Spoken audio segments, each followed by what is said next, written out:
Nope. Okay. All right. It's better. Yeah. That's better. All right. Oops, I lost your video. Where are you? Okay.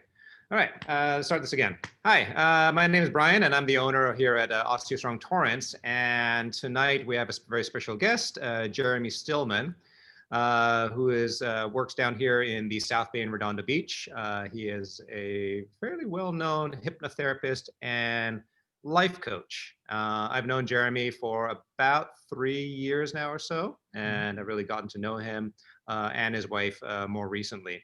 And really wanted to, him and I were having some conversations, and I think with overall health, which is what we do here at OsteoStrong, it's also very important to focus on mental health, especially now, especially last year with COVID, and now it causes a lot of stress on us. It causes a lot of social isolation. I've been hearing a lot of that terminology, and depression. So Jeremy has been working with a lot of clients, and just wanted to get his feedback and professional opinion on how he deals with this with his clients, and what are some things that we could do, maybe some exercises, and maybe if we're lucky enough, maybe he'll do an exercise on us. And we'll see. But yeah, definitely very intrigued to see what Jeremy has in store for us. So thank you, Jeremy, for joining us. Absolutely, it's my pleasure. It's so good to be with you here, Brian. I'm really excited. I had the pleasure of visiting OsteoStrong Torrance West, your place, and I think that it's a wonderful operation you've got going, and it's really energizing a lot of people in a time when, you know, there's not a lot of gyms open or any gyms open. So it's wonderful that you can stay open and still kind of help people stay focused on their health goals and really approach health very, you know, multidimensionally, which in my opinion is you know, the wisest approach, the most powerful one. Great. Yeah. So what do you have in store for us tonight? Yeah, so I prepared several slides today to discuss a little bit more about, you know, my thoughts and my kind of diagnosis on the current state of affairs. Obviously, 2020 was a whopper for many of us, and, you know, 2021 also seems like it's, you know, bringing a fair amount of stressors into our lives. And I've seen in working with my clients, you know, over the course of some of them, you know, that I definitely knew well before the pandemic hit, and then afterwards, I've just noticed a lot coming up for them, and of course in my own life. And I've also, interestingly, noticed a number of people that I've worked with who have actually thrived during this kind of quarantine lockdown, you know, world we're in, at least here in California. And I do have some information, you know, later to share just about what sort of qualities these people have that are helping them do well, given the current circumstances. So it's really about kind of helping dissect and unravel a lot of you know, the science behind the stress, understanding the subconscious mind and how that feeds a lot of the stressors that we have been experiencing, and what we can do ultimately, again, to kind of overcome things like the social isolation, things like the worry and the negative thoughts and the anxiety that I think are really reaching a high. I mean, at least the statistics indicate that things are, you know, unfortunately getting worse for many people, you know, psychologically. So the idea here is that we can, you know, dive in and explore these concepts, and at any point, I'm happy to answer any questions for the people who are watching or listening, and we could take it from there. And as you said, there might be a little surprise at the end where we can do kind of a mini hypnosis session. So that sounds great to me. Yeah, I mean, considering, I think this talk is really appropriate considering what happened yesterday in the nation's capital. Yeah, I mean, there's just a lot going on, and Yes. every month there's always something, some surprise for us, and I think you can interpret it either positive or negative, and a lot of that is mindset. So I'm curious how some of your clients have even flourished, as you said, during these times. Yeah, Can you give some examples?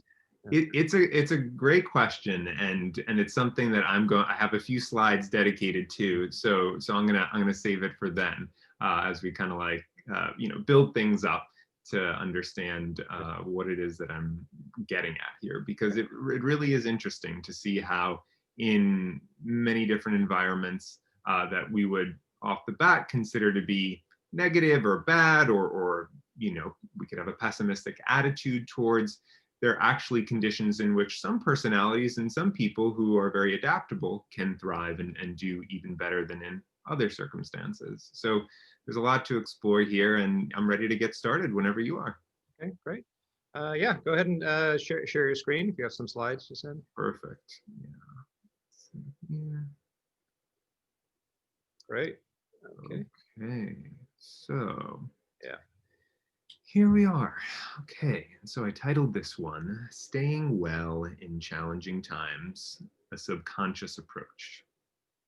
So of course, in my line of work as a hypnotherapist, I am very much focused on what is happening within a person's subconscious, which accounts for more than 95% of all their beliefs and patterns and behaviors in life. And so that's where I feel like we can effectively try to leverage the subconscious to create good outcomes for people. So let's jump in. Yeah, we're going to talk today about the impacts of the pandemic on our mental health. What is the subconscious mind? I'll give you more of a primer on that in a little bit.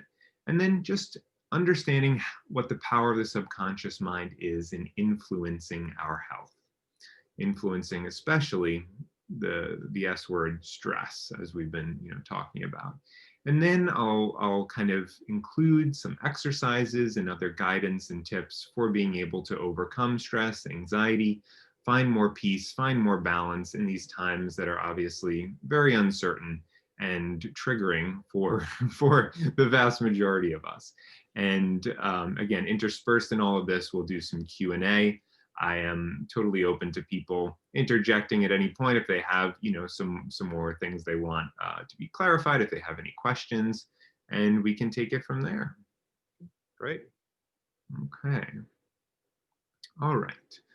So the first thing I wanted to look at is just the impacts of COVID-19 and the lockdowns and everything that's been happening since March on mental health.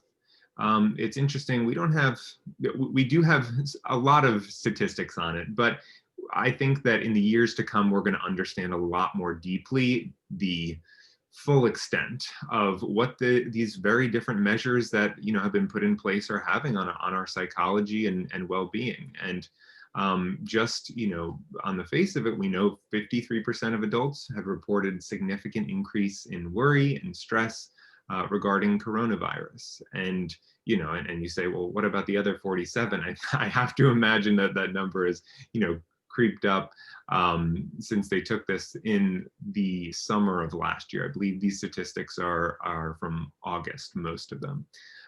So we know that there's a 36% increase in adults reporting difficulty sleeping, and 32% reported difficulty even eating. And the reason I think it's important to highlight these are that sleep and our diet and eating are so fundamental to our overall health and well-being. I can't tell you how many people have come to me and said, you know what, I'm anxious all the time. I have a lot of stress in my life, and can you help me? And when we get into it, I learn that maybe they're sleeping 4 hours a night, or they're just eating, they're eating in the morning their coffee and their donut, and they're not having any food until 1 in the afternoon. Now, granted, I'm not a nutritionist, per se. However, I know the science behind what it is that's going to help a person, create the conditions physiologically that are more conducive to stress or physical, mental, and emotional well-being. And the fact that, at least a third of Americans are having issues with sleep and having issues with eating, or at least, getting all their food in and eating a proper diet, it's very indicative that there's just a lot more imbalance that's occurring as a result of people, I think, in this state of kind of almost being traumatized. I mean, trauma is something that I work with a lot of people on.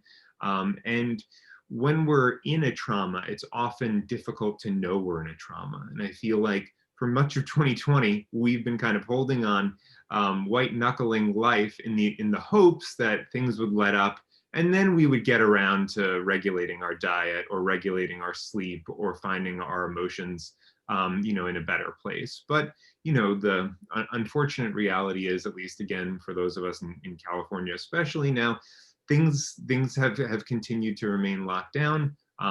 There's just precautions in place that don't allow us to necessarily have that environmental deep, kind of take that deep breath and say, like, okay, the worst is over now. We don't know exactly what all of this is going to be looking like in the months ahead.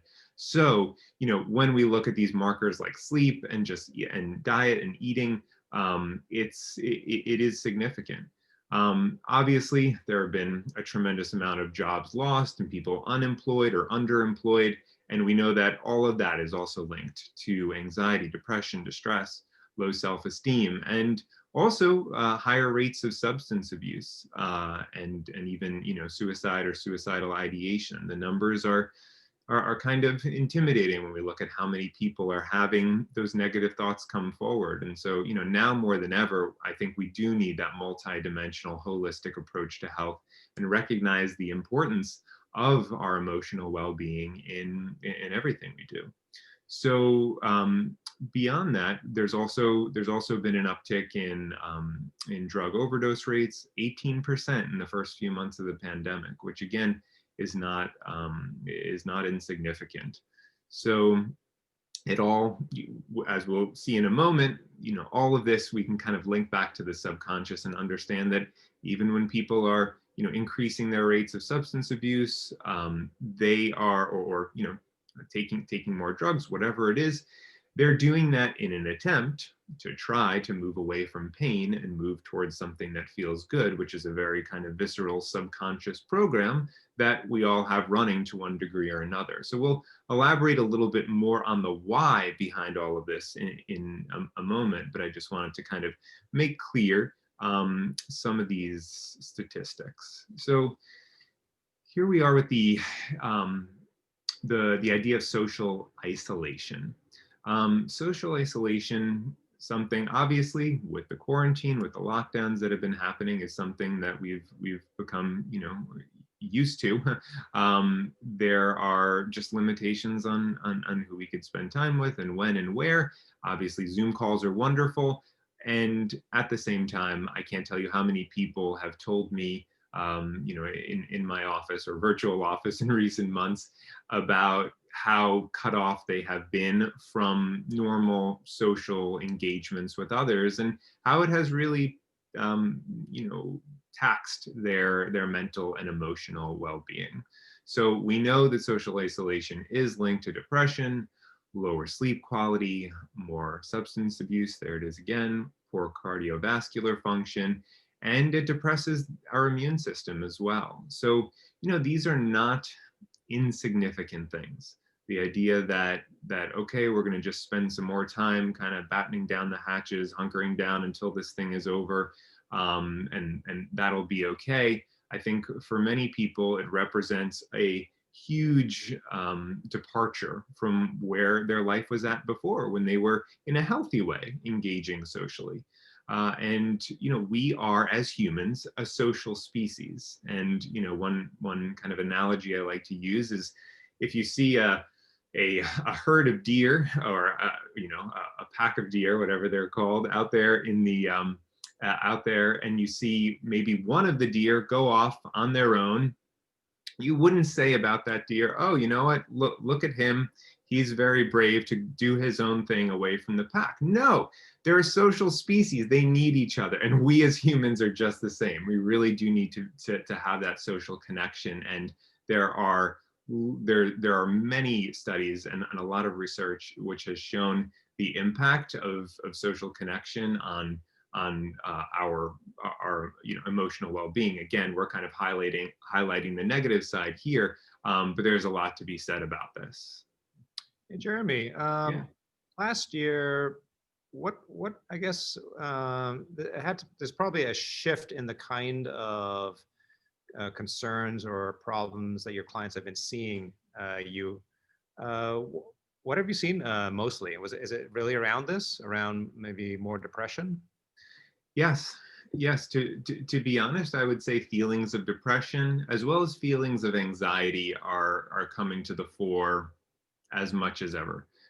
So there are a fair number of people who just feel kind of scared about doing certain activities that they did before. I mean, I think to an extent we all feel a degree of fear or caution, but when that fear takes over, then it can cause so much anxiety and stress to a debilitating extent. And that combined with the feelings of depression that are definitely linked with things like job loss or not having the same opportunities to kind of proceed in their professional lives and sometimes even personal endeavors. People who really loved to go out and play a certain sport, and now they can't as much because there's much more restrictions around it. So just a few examples there, but I think that what you've seen in the last few months is kind of an more emphasis, more more things coming to the surface as a result of the stress. Not that it wasn't there before lurking, but it's just more apparent now as a result of the pandemic environment that we're in. Great, thank you. Yeah, yeah. And does anyone so far have any questions or ideas they'd like to share? If so, you can let Brian know or speak up on however it works. Okay, then I'll proceed for the moment. The other thing I wanted to also highlight is the fact that in all of this, we are talking about stress. And as much as 90% of all physical ailments are stress related, it's a really shocking number when we think about the impact of stress on our health. And we don't necessarily make that connection when we are going about our everyday lives, right? We have these kind of rote routines that we engage in very subconsciously, and we just kind of grin and bear it. And that is its own kind of subconscious way of surviving, you could say, and just being able to endure.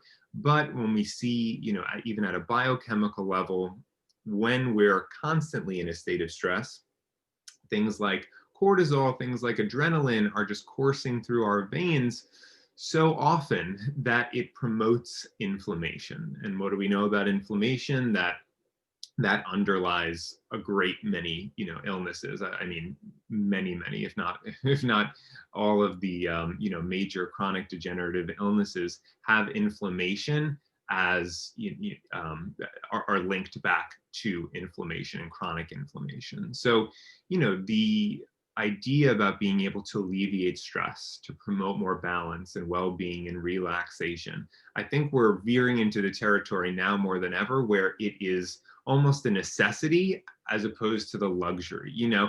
We could see in years past, oh, that's wonderful, you can do yoga, or that's wonderful that you can meditate, or great that you have that therapist.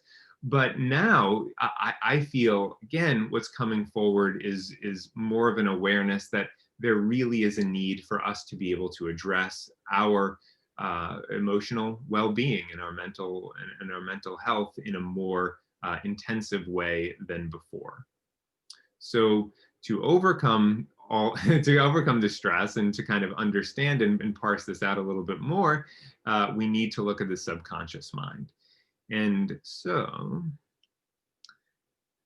the subconscious mind, there's a lot to say about this and we could fill volumes with it, but I wanted to give you guys, again, kind of a primer and overview of how I conceive of the subconscious mind. Again, I've been doing this work for about 10 years, really been interested in consciousness for a very, very long time. And there are a lot of kind of ins and outs to understanding the subconscious. It's kind of like a universe unto itself.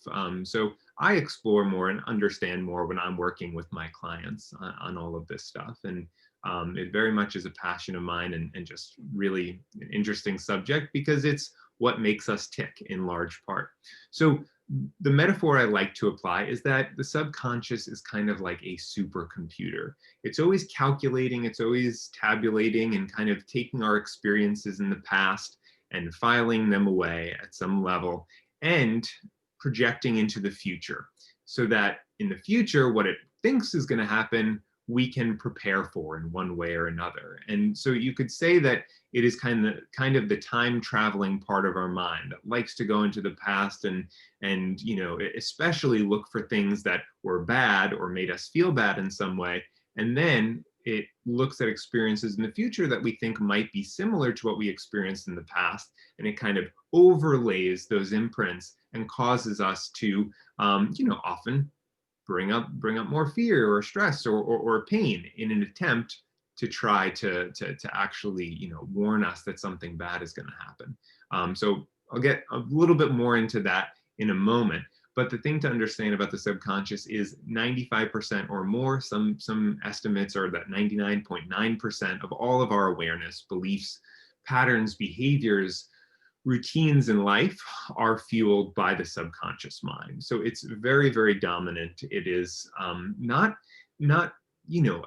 only bad. It's basically a neutral experience in that the reason you can brush your teeth without thinking about it is that you've done this so many times that it just gets put on autopilot and that we are cruising for the rest of our life. I mean, the reason you can put one foot in front of the other is because you learned how to walk when you were a child, and that once you got the hang of that, it became a subconscious program, you could say, and you've been fine ever since. The trouble comes in, for most of us, when we understand that there perhaps is an experience like getting bitten by a dog when I'm 5 years old. And maybe that was a very painful, traumatic experience for me. And so even as an adult, I freak out at the idea of seeing a dog even on television or seeing a dog on the street, whatever it is. And we can all understand that at some level, it is a rational experience of my subconscious mind trying to move away from pain and towards something that feels better or safer often, or more secure. But we can also see, okay, well, Jeremy obviously would be well served by dropping the fear that all dogs are painful or something like that. But that's again how we kind of lock in these beliefs and ideas about the world, and then they get generalized out, so that it very much influences our experience and reality moving forward. Any questions or ideas from you, Brian, or anyone? No, I'm good. I'm good. Okay, all right, perfect. I can just say that, like they say, 70 to 80 million people have 70 to 80 million thoughts every day. And so it programs your whole routine. And you have to, ideally, that's why you have to get inside yourself and wake up the pineal gland and start letting, letting now control you instead of dreaming up, taking all these bad things that happened to you in the past and then starting to think that they're going to, things related to that are going to happen in the future. Your mind controls everything. That's why positive thinking is so important, especially now. And I feel like, I'm not going to get sick because I'm just not going to. Like I can't get sick, and I don't use the word can't, but I program myself that I'm not going to get sick. Mm-hmm. But still, it's awful because you can't be around people. I mean, you're around people, but just like Brian said, I miss hugging people and being able to, talk without a mask on and all that. It's very depressing. It's a downer, and now we're looking at a whole new political scene too. There's a lot of things going on. I mean, California's now going to be the whole United States. We're going to be controlled by the government. It's pretty scary. But everything's in your mind. If I start dwelling on that, I could get depressed. So sometimes because of the fact that I live alone, my husband has Alzheimer's and is in assisted living, I vent things, and that feels good to talk to people and vent things and get them out of your system. but I sometimes vent to myself, and that's sort of the same thing as your subconscious mind. And so but it's true. I mean, all these thoughts from your past are all there, and that's what when something similar that you right away think of some negative thought, that something that was a thought from the past, that might happen again, and in that way you're controlling your future, which is awful. I mean, you know you have to always think that tomorrow's just going to be a brighter day, otherwise you'll go nuts. Mm-hmm. Sure, But sure. anyway, I just want to throw that in because nobody else is here. But yeah, I mean, if you could control your subconscious mind, which you can. It's so easy to say you can, but it's hard to do. Mm-hmm. Mm-hmm. Yeah. Those thoughts are always there, and even as you're saying no, I'm not going to let them in there. They're in there. Mm-hmm. So that's unfortunate, but that's the way it is. Yeah. Yeah. Thank you for I'll sharing. I mute mean, myself.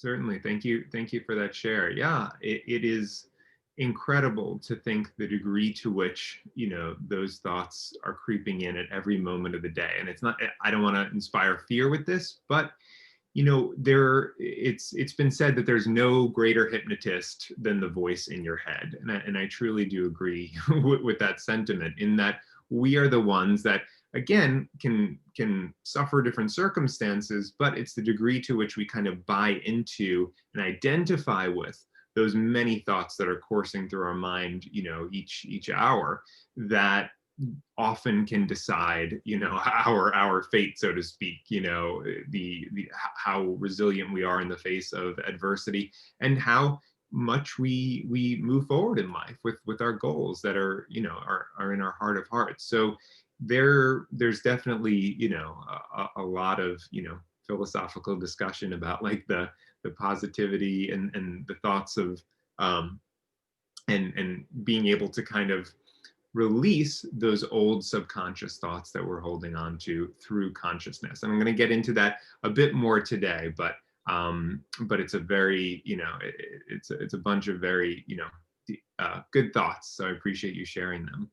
And that kind of gets to another topic that actually I was going to bring up, which is the idea of neuroplasticity. And so the idea here, and what we've really come to understand through neuroscience, is that when we think a thought repetitively, it actually wires into the brain so that we are more likely to have that same thought or have that same reaction play out again and again and again, the next time and the next time. And the more we do it, the more it picks up speed in this kind of, snowball effect. So truly, our brain is a very malleable muscle, in that we are able to think a certain way and ingrain this kind of thinking so that we are much more easily able to accomplish whatever, let's say go down that same cascade of thoughts again and again, for better or for worse. And the good thing is that our brain is also able to kind of loosen the grip of those thoughts when we introduce different other techniques and patterns that are helpful to kind of interrupt what we would call, that series of, synapses and neurons firing off in that same way. So neuroplasticity, in other words, is really getting to the idea that our neurons are going to be very malleable, and we have the ability to change these old ingrained patterns just as much as we got them to be established in our minds and brains in the first way, and so in the first place. And so, our subconscious mind is something that automates behaviors, and at a physiological level, the principle of neuroplasticity kind of demonstrates this. All right. So when we're talking about stress, which again is kind of what we were outlining in the beginning, the thing to understand is that even in these stressful responses that we are having to life, even in the worry, even in the negative thoughts, the coping mechanisms, again, talking about substance abuse, talking about, people who for whatever reason well, for several reasons, are turning to things like drugs and alcohol now because things are just too much. Some people just zone out on Netflix for hours on end. There's infinite ways that we can cope with stress. And even when we talk about self-sabotage, these are not ways that our consciousness is trying to hurt us. It's not that our subconscious is trying to say, like, I'm going to sabotage you by putting you in front of Netflix for 5 hours straight to binge watch this show. It is, in fact, an adaptation that we, at some level, are finding it that there's so much stress or so much kind of discord happening that it's easier for us to turn in the direction of what feels like maybe relief, temporarily speaking. And so what's happening internally is that we are very multifaceted. Even though I might wake up in the morning and say, you know what, I'm going to start writing my book today. It's time for me to write my book and get out there into the world, and this is the day. If subconsciously I have parts of me that were maybe humiliated when I read my book report in front of my class when I was a second grader, that trauma might still be activated or alive within me. And I might have a lot of, let's say, energy pushing me in the direction of not beginning to write my book and not be public, because at some level that's registering as me being vulnerable, which has led to bad outcomes and shame and all these other emotions.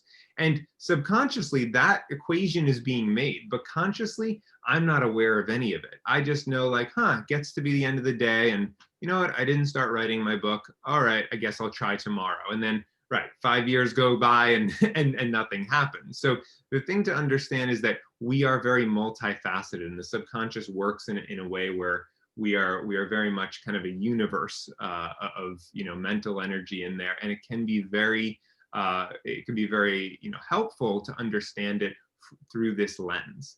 And that even when we are looking at bad behaviors, bad habits, coping mechanisms, or self-sabotage, there's always this positive underlying intention that you can take the most, you could take any action that you might term, oh, that person's being lazy, or that person's being immature, or that person's being, reactive, but it's coming from a place within them. It's fueled by kind of an energy that's completely commensurate with what you are seeing. So in that sense, there's no such thing as an overreaction. People are doing what they think is going to help them move away from pain and move towards something that gives them, a degree of security, relief, or pleasure. And we can often be in conflict internally, having one part of me, again, that in my heart of hearts, I want to write a book. I'm feeling pressure from my friends to write the book because I told them I would. And so I'm really down on myself for not having written the book yet. But then another part of my subconscious is saying, you know what? I don't want to be public. I don't want to share any words because that could end in a lot of, shame and pain. So you can see that a lot of the healing happens when we can actually become aware, when we can shine consciousness on what these underlying intentions are. And that tends to open the way for us to be feeling more relief and ease overall. So there are, you could say, many different ways that we can get in touch with our subconscious, that we can shine consciousness on our own patterns, on our own beliefs, on our own, negative thinking or whatever it may be, and shift. And, here we're here to kind of talk about how to, go about, giving you some tools to go about that. One suggestion I would have is to be able, when you find yourself engaging in a negative habit or something that you're identifying as undesirable, to write a list of the things that are actually good about this behavior or this pattern that you're engaging in. So it could look like, again, I'm not motivated to go exercise. And well, what are the good things? Well, I'm trying to avoid being seen in a negative light by other people at the gym. And whatever it is, maybe oftentimes you could have several good reasons for not doing that behavior. And when I say good, I'm saying they are rational. They're rooted in a valid fear kind of mechanism that's playing out at a deeper level. So to become aware of what our positive underlying intentions for a certain behavior is can be very healing and can lead to breakthroughs, because all of a sudden we're in the driver's seat and we can become the awareness of what's fueling that pattern, as opposed to just so identified with it that it just is me, it's just happening and I have no control over it. So awareness and acceptance is a big kind of first step often when we're looking to kind of heal these old patterns and ultimately kind of release stress. Because even the worry, even the negative thoughts that are coming up again so powerfully in the last year, all of that is kind of your mind firing off saying, hey, I really need to get your attention. There's something to worry about. There's something that we need to be concerned about that might threaten our safety or well-being in the beginning. So, a lot of people just try to, maybe just push those thoughts off, which, again, being able to push away the thoughts is sometimes a good strategy, but often it's just the awareness of those thoughts and kind of a meditative state that can help them fall away. So that's kind of for this slide. And this kind of segues into hypnotherapy, which I want to discuss a little bit, which I think can be illuminating in terms of what it is that, in terms of what we're saying about the subconscious mind and the exercises I'm about to share. So hypnosis or hypnotherapy is a practice that's really about helping a person get into a relaxed, receptive state in which they're able to more easily access their subconscious mind. And people, thanks to Hollywood, have all these kind of misconceptions about what hypnosis is or isn't. And that's kind of funny for us as hypnotherapists to look at how it's portrayed, because it's often such a departure from the reality. And really, hypnosis and hypnotherapy, it involves but it involves the approval of the person to open up. If I say to you, Brian, like, relax right now, we're going to do an exercise, and you don't want to, you have your free will, which you can exercise in that particular moment. So hypnotherapy is a matter of coming together with this kind of co-creative intention to be able to dive in, understand a person's subconscious, and help them ultimately self-illuminate. And trance states that we are leveraging in hypnosis are very natural to us. When we are zoning out in front of a good show, we are typically in a deeper brainwave state. It's something that is measurable. When you are kind of tuned into some kind of other daydream or something like that, we could discernibly see through brainwave scans that there is a state of trance happening. Even when you're waking up in the morning or you're falling asleep at night, we tend to be getting into deeper brainwave states at that point. And that's a good time to do actually positive affirmations or think positive thoughts and creative visualization, because our subconscious tends to be more open and receptive. And then we can get in and again kind of imprint these positive ways of relating to our world or ourself or whatever it may be. So a primary language, you could say, of the subconscious is metaphors, symbolism, and imagery. So everyone is kind of familiar with the fact that dreams can be highly symbolic. That is because our subconscious is often quite active at night. So the symbolism that can come in, the dream interpretation that a lot of people do, it's really kind of hinting at the fact that our subconscious is processing a lot, and we are able to kind of tap into these metaphors and understand ourselves, let's say understand ourselves in a way that is healing. Hypnotherapy is really seeking to leverage the metaphor and symbolism in such a way that, again, we're shining consciousness on what's ready to be released, and we're kind of boosting up those powerful positive states within a person. And there are many other kind of doorways to the subconscious, you could say, including exploring memories, sensory experiences, and emotions. I mean, emotions are very clear indications of something brewing in the subconscious often. At the same time, we have ways to be able, even conversationally, to make a big impact on a person's subconscious by using different techniques to kind of slow down a person's awareness, help them become more mindful, become more present, and that opens the door again to kind of loosening the grip of these old patterns that they might be in, that are kind of, excuse me, that are neurologically kind of ingrained in their brain or physiology. So yeah. Wouldn't that sort of be like similar to meditation when you meditate and you've got the art down to where you can actually release all those exterior thoughts and just be present in the moment? You're doing, and that takes a lot of practice to be able to do that. Even I don't meditate enough to. I right away I think, oh, I can't do this because I'm going to have thoughts, and I do have thoughts.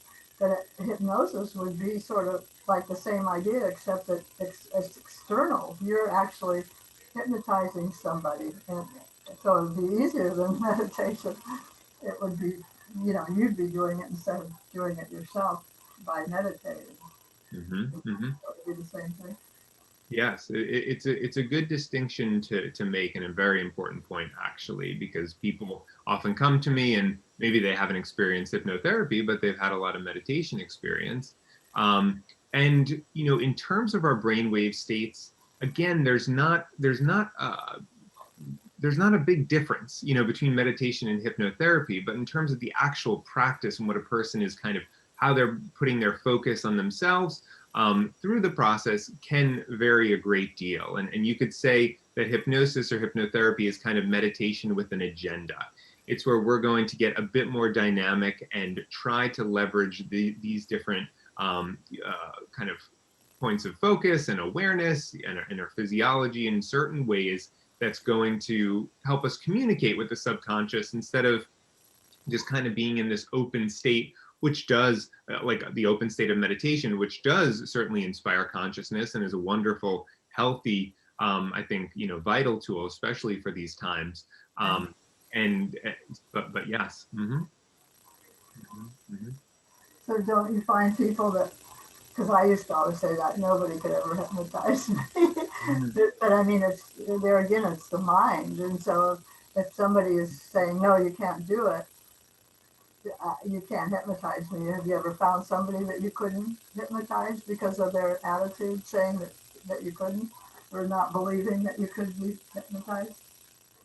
It's a great question. I've been very fortunate in that the hundreds of, I'm quite sure I've hypnotized over 1,000 people, or thousands, many people. And, individually. Like they used to show where they wave something in front of you and you watch it, and before you know, you go off into a state of subconsciousness. Of course, the pendulum idea is something that's very, very much, Hollywoodized and Yeah.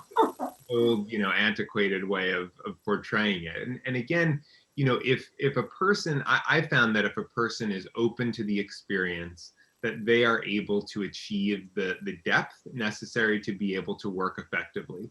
As you might imagine, many people who come to me are very anxious or high strung. They have a lot, kind of already activated within their system, and their nervous system maybe is really shot.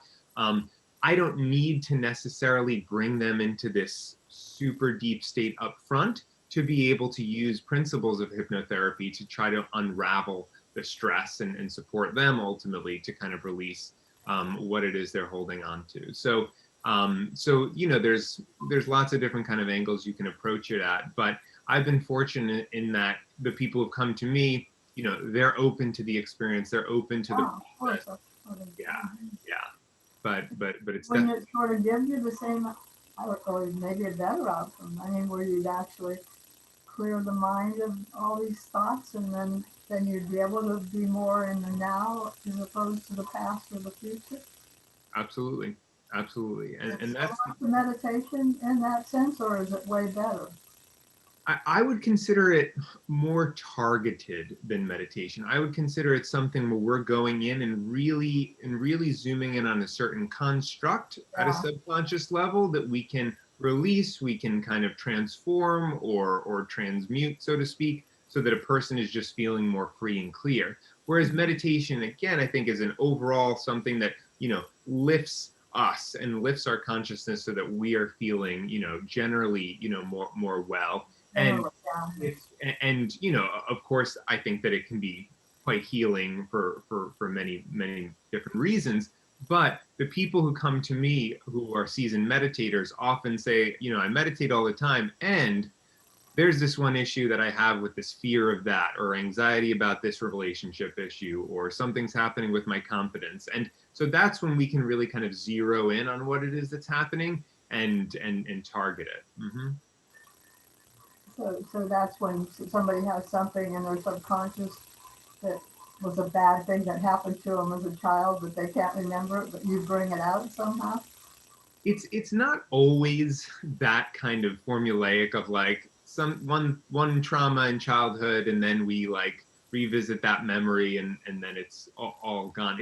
It's I've come to realize that this work isn't always that linear. It can be, and sometimes there are events, and I do this, quite frequently, where we kind of process events and circumstances so a person is feeling, more resolved, and we kind of again get the subconscious to not place so much meaning and pain on that one experience, and kind of reframe it in any number of ways. So that is one of the ways, but there are many ways of being able to get in touch with these constructs and create very, healing outcomes, and to ultimately help a person access that innate confidence, that innate positivity, that innate feeling of focus and productivity and success, that often, helps them to really make strides in the direction of whatever is that they're looking to achieve. So it is that balance of doing, you could say, the shadow work, kind of addressing, what needs to be uprooted and released, as well as just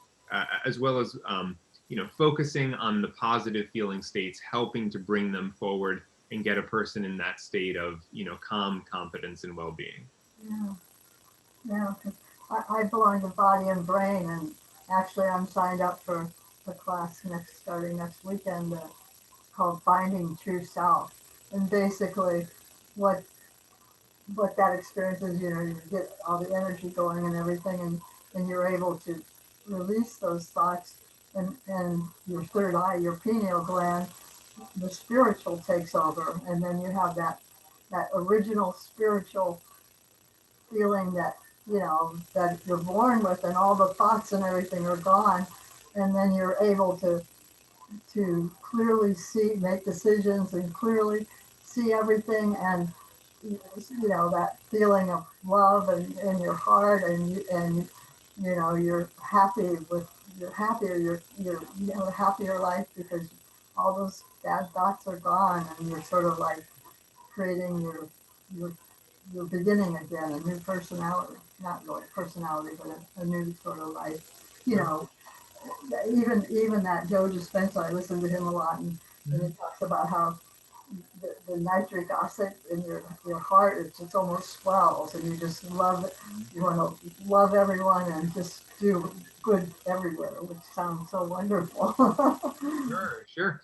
And these are states that fortunately, they're very achievable, and they're things that we actually, in my experience, can access a lot more often than we think we can through this deliberate focus and relaxation. There's so, fortunately, again, there are so many different tools for the self-awareness and for being able to kind of open us up to good feeling states. Because at the end of the day, as far as I'm concerned, what we are after is the ability to feel good, to feel happy, to feel Yeah, fulfilled, and authentically ourselves in as many moments as possible.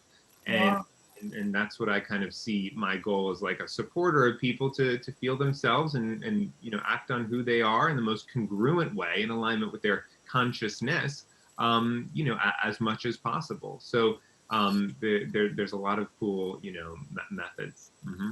yeah. That's what he said. These people come in to heal cancer or heal different things, and they take his course, and they complete it. They start seeing the difference, and they complete it, and they heal what they want to heal. But that is not what they think of as what they really got out of it. They think of how they feel themselves totally, how they love, they're happy and they love everything and their heart's swelling. And so the healing, the thing that was their main goal is sort of a side effect. You know, the main thing is just getting that clarity and that great happy feeling. Absolutely. Yeah. It's an incredible thing. You know, our mind and brain they're very unexplored territories. And the exciting thing is that we have a lot of, you know, opportunities now to really understand it more deeply, and also, you know, use different methods to be able to really, you know, offer peace and balancing and harmony to a person's life. Mm-hmm. Yeah. Mm-hmm. Can you hypnotize yourself? Probably. Self-hypnosis, yeah, is very much a real thing, and something that you know, I do. It's something that I think some people really take to. Others, you know, feel more comfortable being guided by another person. But again, it depends kind of what terms we're using. I know, I understand, I believe what you mean when you're saying self-hypnosis or hypnotizing yourself, but again, all day long, when we think those thoughts that are just kind of on autopilot, or we're really self-critical, that's us hypnotizing ourselves, and us, you know, really affecting ourselves. So the empowering thing is that we have the ability to kind of slow down and shift all of this when we, you know, have that commitment to it. Mm-hmm. But can you actually accomplish that, what I was talking about, where you can just filter all that stuff out and always keep yourself in a state of happiness and gratefulness and what have you? Well, you know what, again, another like philosophical, you know, idea. You know, Yeah. my feeling is that there's always an ability to kind of level up and expand. You know, we're dynamic beings, and change is the only constant as humans, and we're always going to want to set our sights on more things and expand our awareness. Yeah. And the fact of the matter is, you know, I believe people can, you know, live incredibly harmonious lives and can take immense steps in the direction of you know, healing virtually anything that's ever, you know, happened to them, at a mental and psychological and emotional level. So I think that as humans, there's always kind of the vicissitudes of life, and we're going to experience those ups and downs, and that's just kind of, you know, that's in part kind of the human condition. It's not being free of pain necessarily, but being able to have a relationship to our pain that is one of, okay, I'm going to embrace this, I'm going to be conscious of that and allow it kind of up and out. Mm-hmm. Yeah. Sort of like being grateful for everything. Just sort of that's the way I look at it, is if you could, like, if you're in pain, or if you have, you know, something that's upsetting you, or what have you, all you have to do, like you were talking about, write a list of the things that you're grateful for. And then you sort of forget about this negative stuff, and you feel better, you know? So, but, you know, there's so many people, like you say, it seems like it'd be so easy, and why wouldn't everybody be like that? But look at how many negative, unhappy people there are. Mm-hmm. Yes, which actually that dovetails well into this, you know, next slide. It's like, how are people doing well? How are people thriving? You know, especially now in this current experience. So I took the time to spend a little time reflecting on what I have seen, again, people do that has benefited them, that has actually maybe even increased their confidence and well-being and creativity during lockdown. And yeah, so what I've found is, not surprisingly, that they've minimized the amount of time that they spend consuming news media and social media. And again, this is not a big shocker, but when we're so kind of glued to the television or glued to social media, it tends to project our awareness out into a way that I find, generally speaking, causes people to feel powerless, brings up emotional triggers, and just gets people kind of lost in drama that isn't necessarily immediate to them or immediately impacting them. Now, of course, there are many things happening that do impact us, and it's important to stay informed. At the same time, the people I've seen do the best moderate their consumption of news media and social media. Especially this news media, yeah, it's been awful. It's so, it's like they're trying to make you feel as awful as scary to death. I mean, that's why people are going to drugs and all these other things. It's unbelievable how they, yeah, I mean, then like for Trump, they would knock him for trying to, we're going to get through this and everything's going to be fine. They would knock him like, what's that guy's sick? Why is he saying that? And that's what you're supposed to be doing to give people hope. And yet the media just wants to make everything sound awful and build up all the, it's awful. Yeah, definitely you don't want to listen to the media. Yeah. I hear you. There's definitely an attachment to the fear that is perpetuated by many media, Yeah.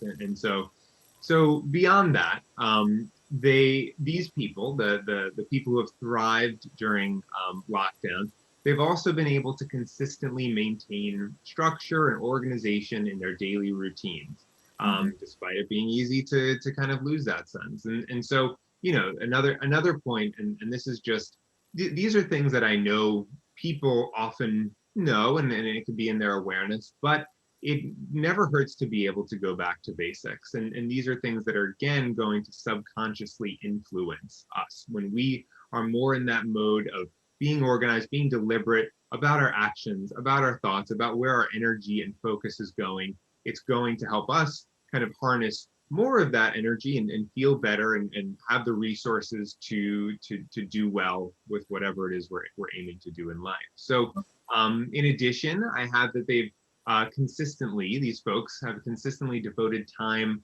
to creative projects. Now, this is a big one. We often, I think, let the idea of, I used to make necklaces or jewelry when I was a kid, and now, I don't.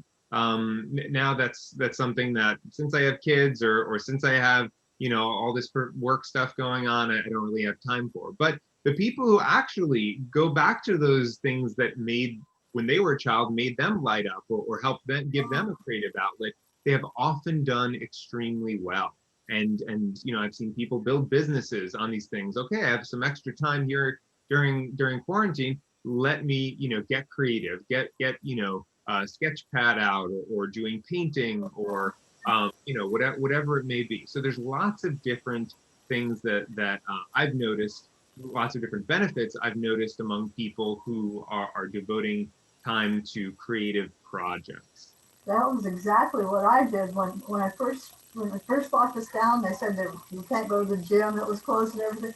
I started getting I got my desk all cleared off, started getting all my paints out, and I thought, okay, I'm finally going to get back to my painting. And then, as it turned out, I went completely the opposite way. I had to set up the TV so that I could take an online class, and I discovered YouTube on TV and went crazy with all the workout. I work out more than half of the day, and I never did get to painting, but that and my guitar, I had planned on doing that all through the lockdown, and I still could do it. I don't know. I have to devote a lot of time to it, and so I'm obsessed by working out all the time. I don't know what's wrong with me. I always get carried away with everything. And I've talked your whole program away. I'm not saying another word. I'm sorry. I can't believe it's 7 o'clock already. No, hey, you're leading me to my next point, actually. You're leading me to my next point, actually. Well, and how are we doing on time, Brian? Just want to check in. We're a little bit over, but yeah, let's see if we can maybe wrap up in like 15 minutes or so. Okay, that sounds great.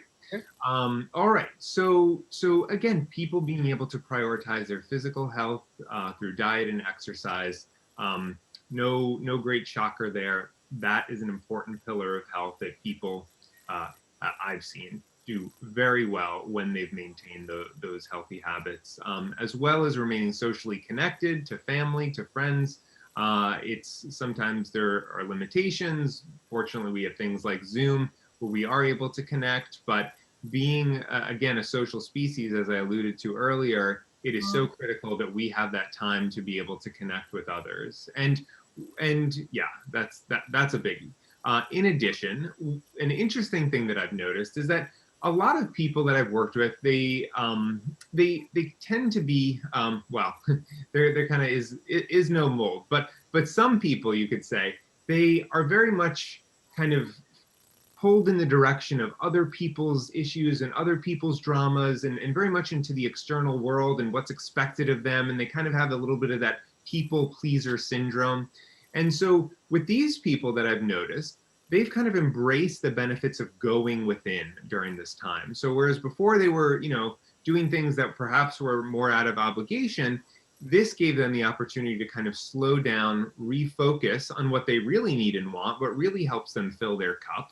And then, with that clarity, they can put steps in motion that's ultimately going to propel them forward. So the idea here being that us being able to kind of use this time and think of the positives of going within and being able to really discern, what is it that makes us happy? What is it that we really need and want? There's a lot of value to that because, again, we externalize our intentions so often. And when we're doing that, and that can be its own subconscious coping mechanism, right? I don't want to feel my issues. I don't want to look at my stuff. So let me just look at all that stuff on the news. Let me just look at all that stuff that my neighbors are doing wrong, or whatever it may be. The idea here is that there can be so much benefit in kind of going within, getting more clear and purposeful with our, actions, thoughts, and our words even too. Do you have something to say about self-forgiveness? Quieting the self-critic, the one that always says you're doing it wrong. Why do you even try? Yeah. It's a great question. I think that the kind of maybe inner critic that you're alluding to here that would kind of maybe block you from that experience of self-forgiveness is very much a subconscious construct. It's very much something that can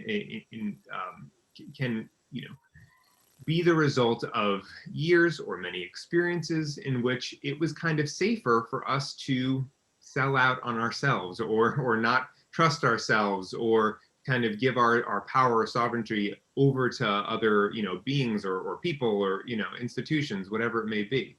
So the self-forgiveness I see as part and parcel of this kind of work. It's really about self-acceptance, and it's understanding why that little voice exists, because it exists for a reason. And obviously I don't want for people to go around being like, yeah, I should feel, down on myself or be cruel to myself because of this, that, and the other thing. But when we understand that it's part of your mind that is just, hypothetically, it's part of someone's mind that's just trying to help them be good and be acceptable by others, then we begin to kind of help unravel and see that underlying that kind of inner criticism or that harshness is often just feelings of sadness, feelings of fear, feelings of vulnerability in one form or another. So what for I think virtually all of us manifests as that little kind of inner critical voice. It's a very textured kind of chord that runs quite deep, often within our psyche. Thank you. Sure, absolutely. So yeah, what I'd like to do with the maybe 10 minutes or so we have left is guide you guys through a mini hypnosis, just to get in a state of relaxation and peace. I think that's kind of the order of the day and something that can benefit a lot of us right now. So if that sounds good, if everyone, I guess, could mute their screens just so we don't have any other kind of background noise going on. We can begin. I'm going to take a little glass of water here. Okay. So the thing to understand about this is that there's anything that comes is right when we're talking about hypnosis and hypnotherapy. Whatever occurs to you as we're moving through this exercise is absolutely perfect, is absolutely fine. Just flow with it. whatever feels good, go in that direction. You may see, a color or a shape, or you just get this sensation in the body that you want to kind of tune into. The idea here being that we're just going to kind of open up in a gentle way and help you access a good feeling state here in this kind of mini deep dive. So again, and at any point, you're free to open your eyes and come back up. Knowing that is an important piece too. So what I invite everyone to do is get in a comfortable position and close their eyes. And as you settle in, let's begin by taking a few slow, deep breaths, almost as though each breath helps melt away any bits of stress, any bits of anxiety, or any old thoughts from the day. In your own way and in your own time, letting go, settling in, as the body can just naturally soften and become more at ease. And however you experience this deeper relaxation now is absolutely perfect. As you can imagine what it would be like to be surrounded by a beautiful cloud of relaxing energy. However you see this or sense this nice, peaceful energy is absolutely perfect. Imagining what it would be like if a nice wave of pure relaxation could begin to radiate down from the top of the head and bringing in this wonderful, soothing feeling of relaxation through the head, through the face, and expanding it out through the neck and through the shoulders, almost as though every last muscle can absorb this feeling of deeper peace and relaxation now.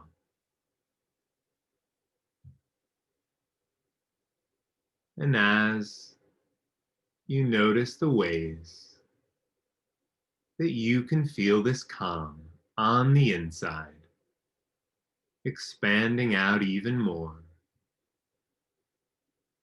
another wave of pure, gentle relaxation can begin at the top of the head, twice as relaxing as the last one,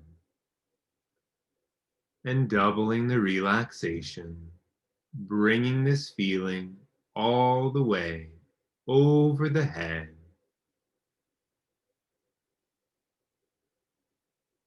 over the neck and shoulders, expanding out over the arms, and allowing the feeling to effortlessly and naturally help you invite in deeper peace. And as this peaceful feeling extends all the way into the feet and toes, you can place your focus on what feels most particularly soothing and relaxing for you. Maybe there's a certain part of the body that feels more at ease. Maybe you can just sense an energy of calm around you. But however you notice it, give it a color or a shape or a texture. What would this energy of relaxation look like for you? And however you sense it or see it is perfect. And what I'd like for you to do now is go ahead and imagine expanding out this feeling of peace, more and more, in and around you, like a soothing balm that every last cell of your being can absorb the most perfect relaxation in the most perfect way for you, gently and easily, finding all the ways that this soothing feeling in and around you can simply be,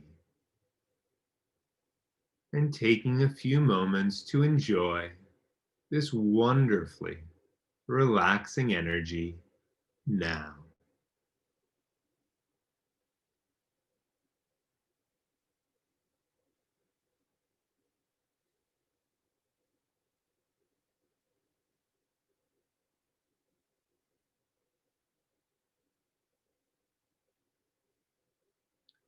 And in this place of so much well-being and peace, we can just set the intention that the subconscious mind helps to link up these feelings of relaxation and peace to wherever they are most needed at every level of our being, in alignment with your highest good now, so that you can even more easily access peace, ease, and relaxation whenever you intend to do so now.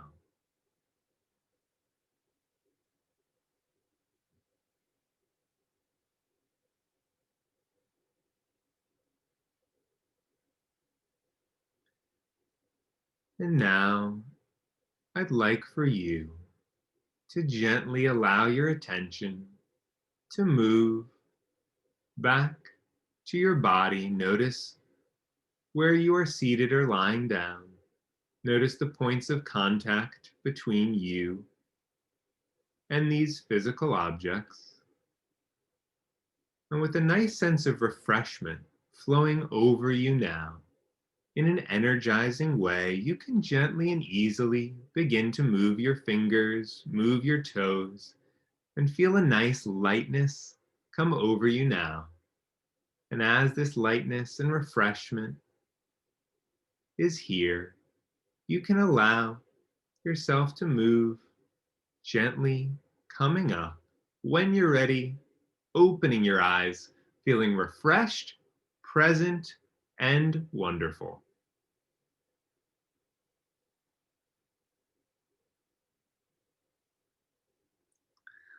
All right.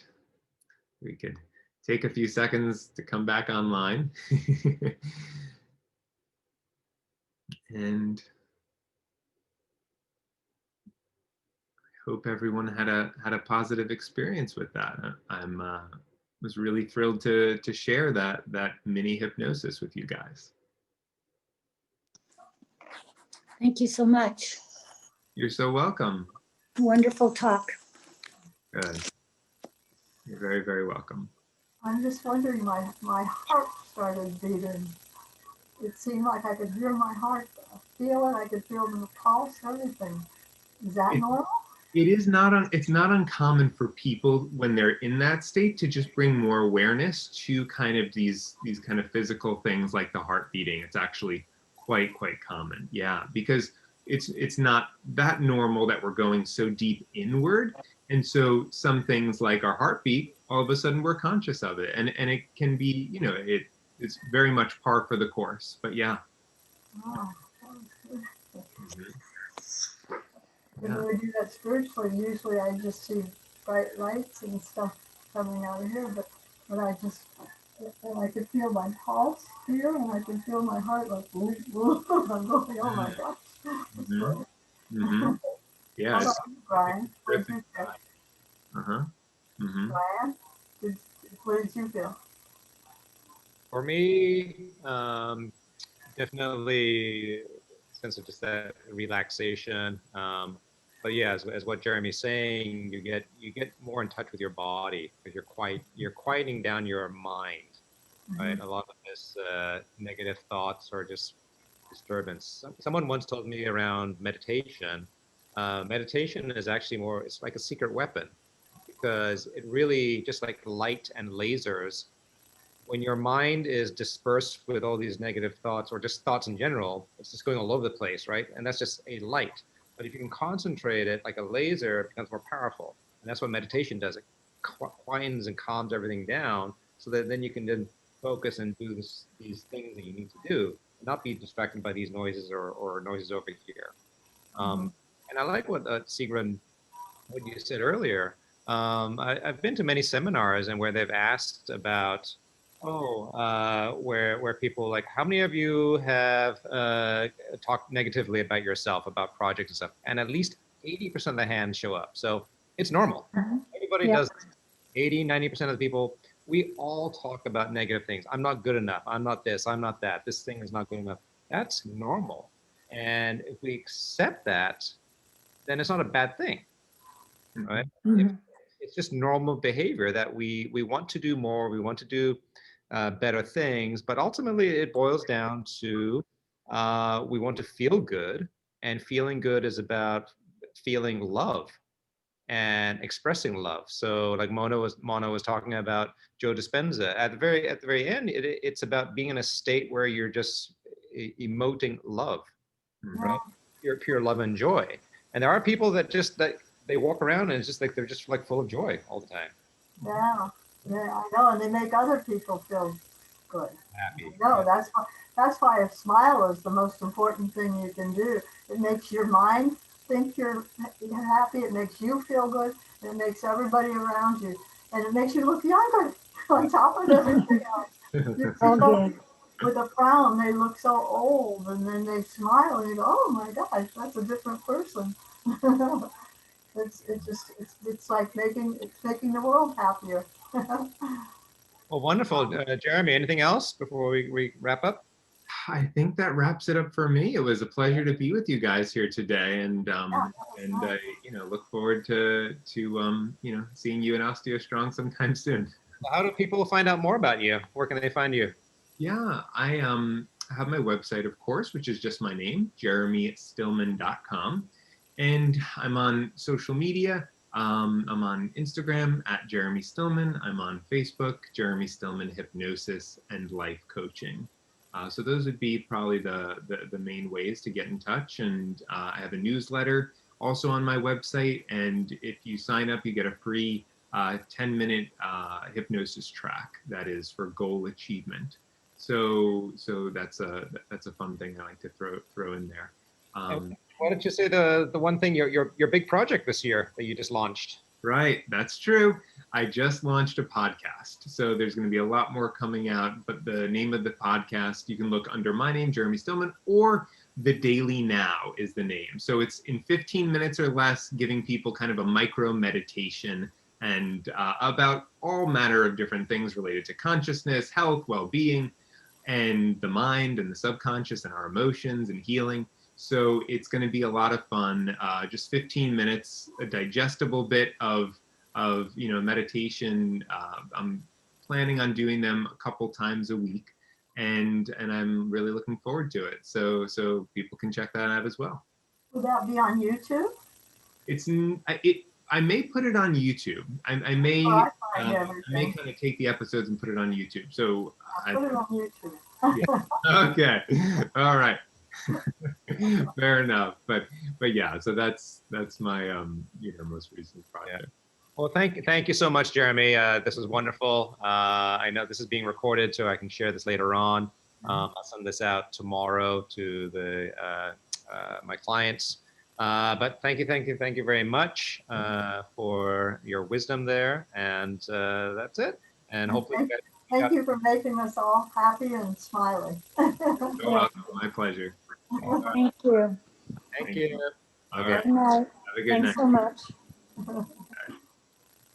Now it's all